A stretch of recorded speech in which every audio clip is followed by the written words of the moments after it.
¿Qué pasa con el personal dependiente de los SLEP, los servicios locales de educación pública? Don Miguel, le doy la palabra. Ahí me quedó una duda. En el caso de aquellos que no se rigen por el estatuto docente, que son de corporación, eh, o incluso la consulta va más allá, porque por ejemplo hay asistentes de la educación que están contratados por el DAEM, pero obviamente bajo el régimen del Código del Trabajo. En el caso de ellos, igual se hace un sumario administrativo o no se hace sumario, solamente se le aplica la causal de destitución. ¿Qué pasaría si es que se hiciera aún así un sumario y se desvincula a través de un sumario? No hay, o sea, ningún personal sujeto al Código del Trabajo puede ser objeto de sumario. No solamente algunas de las sanciones contempladas en el Reglamento de Orden, Higiene y Seguridad o la causal de despido que está establecida en el Código del Trabajo, que el empleador tiene que acreditar posteriormente en el juzgado del trabajo si es que el trabajador demanda por despido injustificado. Si se hace un sumario a un contratado por el Código del Trabajo, ese sumario no puede tener por objeto aplicar alguna sanción que sea de las que están establecidas en el estatuto, porque solamente se le va a poder aplicar la causal de despido. O sea, el sumario podría concluir en que efectivamente incurrió en la causal y que hay que aplicarle la causal para despedirlo, pero no le puede aplicar ni multa, ni censura, ni suspensión, porque eso solo está reservado para los funcionarios elegidos por estatuto. Bueno, el personal dependiente Clarísimo, de los... profesor. Muchas gracias. Ah, ¿de quién? También acá el personal dependiente de los... hay que distinguir entre docentes y asistentes de educación, y a los docentes también que, y contratados.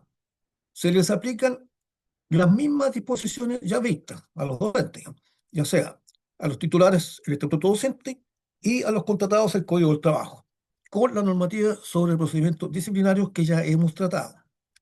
Los asistentes de educación se rigen por el Estatuto de los Asistentes de Educación Pública, la Ley 21.109, y supletoriamente por el Código del Trabajo. Lo vamos a ver enseguida en un poco más de detalle. Este caso de los asistentes de la educación.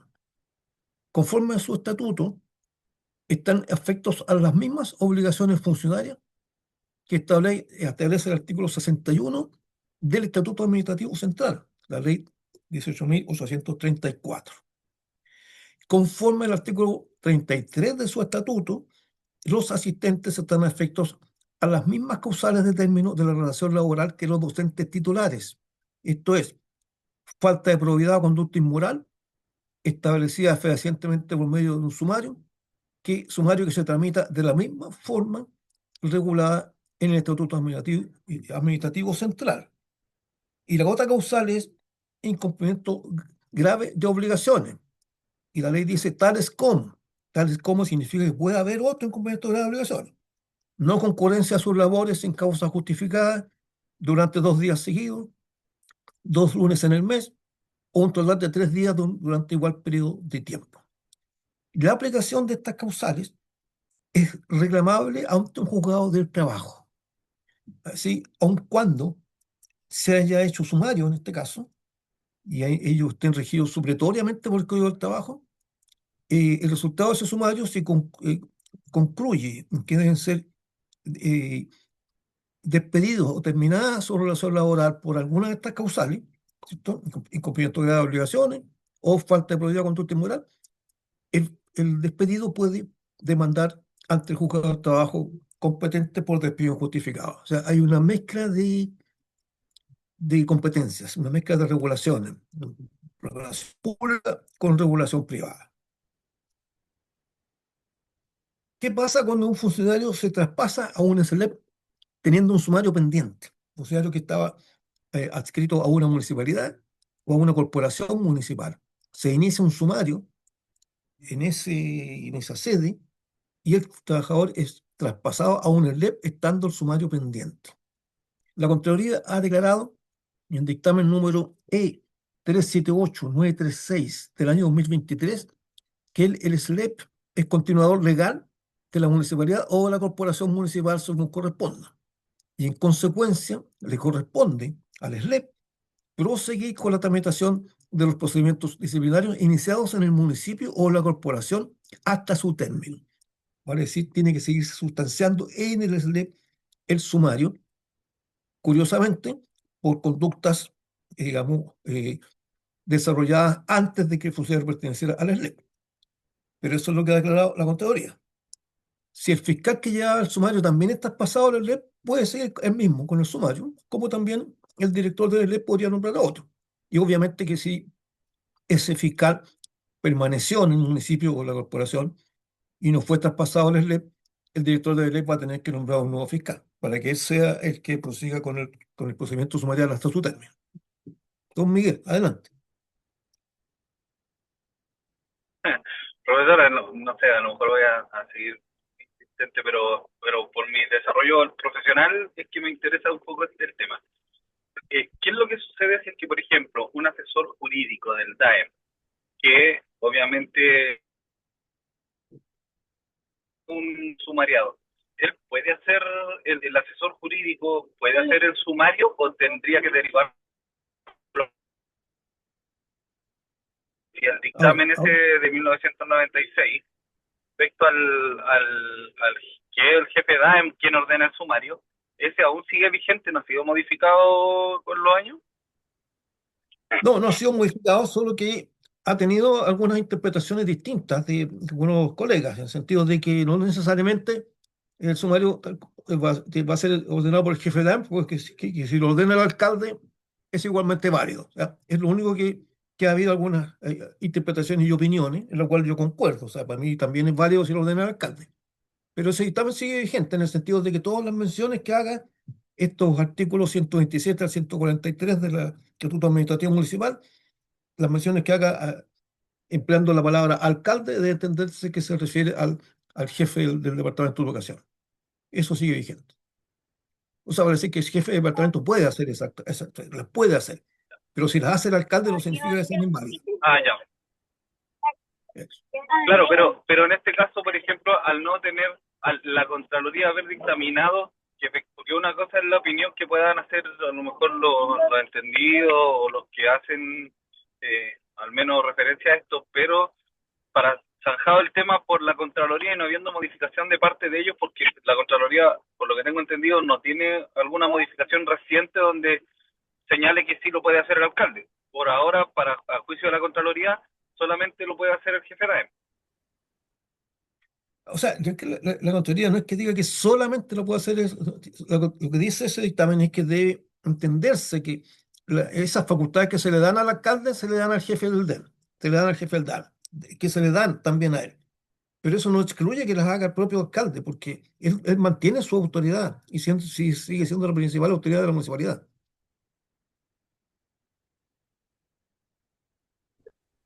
Perfecto, profesor. Respecto Ya, de la otra pregunta que le hacía es que el asesor jurídico del DAEM, que viene siendo jefatura directa, entre comillas, de un sumariado que sea docente, ¿puede él llevar a cabo el sumario, cierto? ¿O no? sí, claro, sí, claro. Sí, lo que no podría hacer es al revés, porque que el fiscal fuera subordinado del sumariado, pero sí el sumariado puede ser subordinado del fiscal, en términos de jefatura.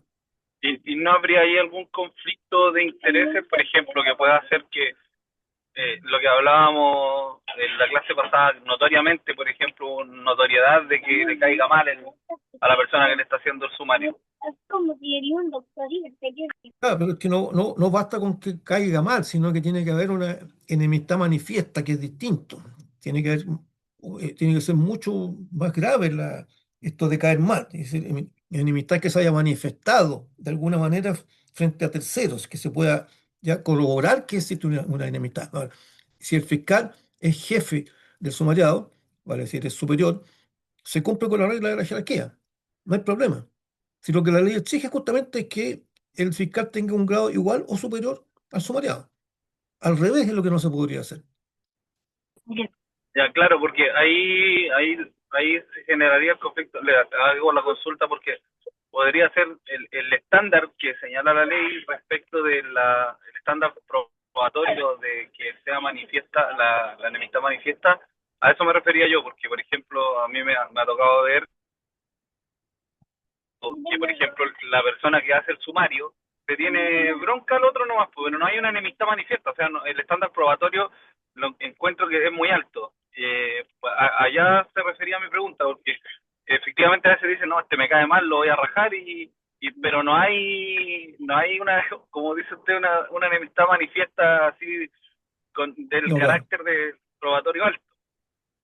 Claro, lo que le queda al afectado sería pedir la inhabilidad del fiscal en base a la ley 19.880 que establece que no se, el funcionario no puede intervenir en actos, digamos, en situaciones en las cuales no tenga imparcialidad. Entonces, lo que podría alegar el funcionario sería eso. Mire, si bien no hay una enemistad manifiesta, pero sí, este señor a mí no me tiene buena voluntad.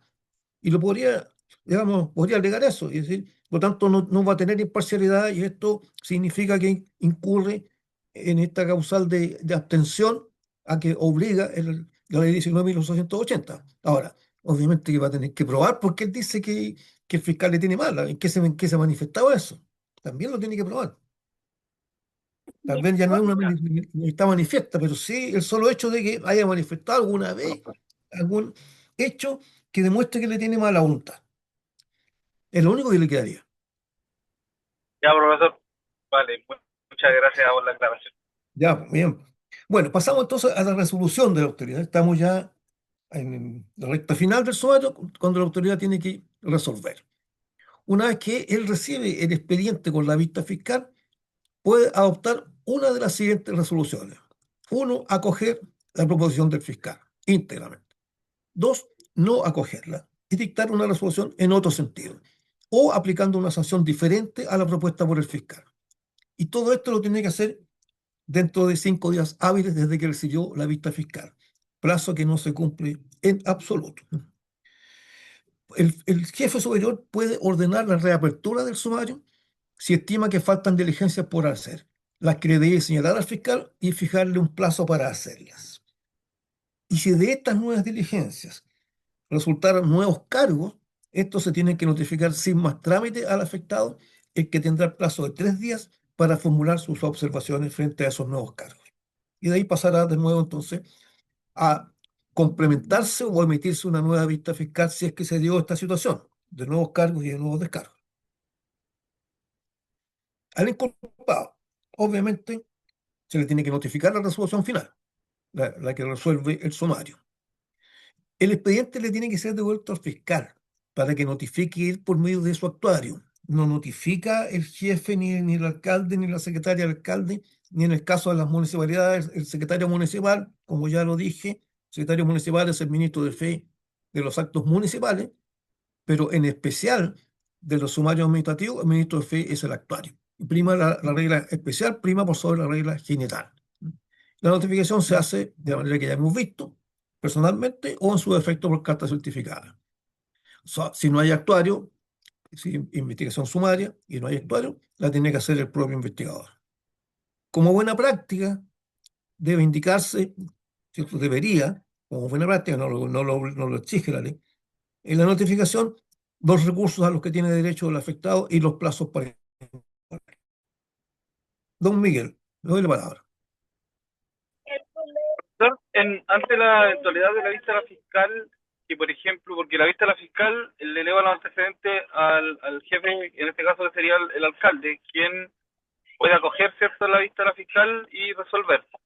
¿Qué sucede si es que en la vista de la fiscal se coloca una norma que no sea correcta o que no sea la tal? Por ejemplo, pone destitución con una norma que no es ni el artículo ni la ley. Ese también es causal de vicio, ¿cierto? Sí, claro que sí, claro que sí. Claro que el culpable lo va a conocer después que se le haya notificado la sanción, obviamente, y ahí lo va a poder alegar, como dice. Ya, ok, profesor. Error de derecho, error de derecho. Ahora, hay casos en que, aparte de notificar al inculpado, hay que notificar a terceros.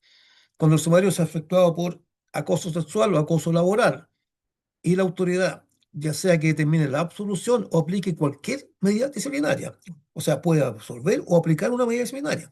De todas maneras, esa resolución se le tiene que notificar al denunciante de estos actos de acoso sexual o acoso laboral dentro del plazo de 5 días hábiles.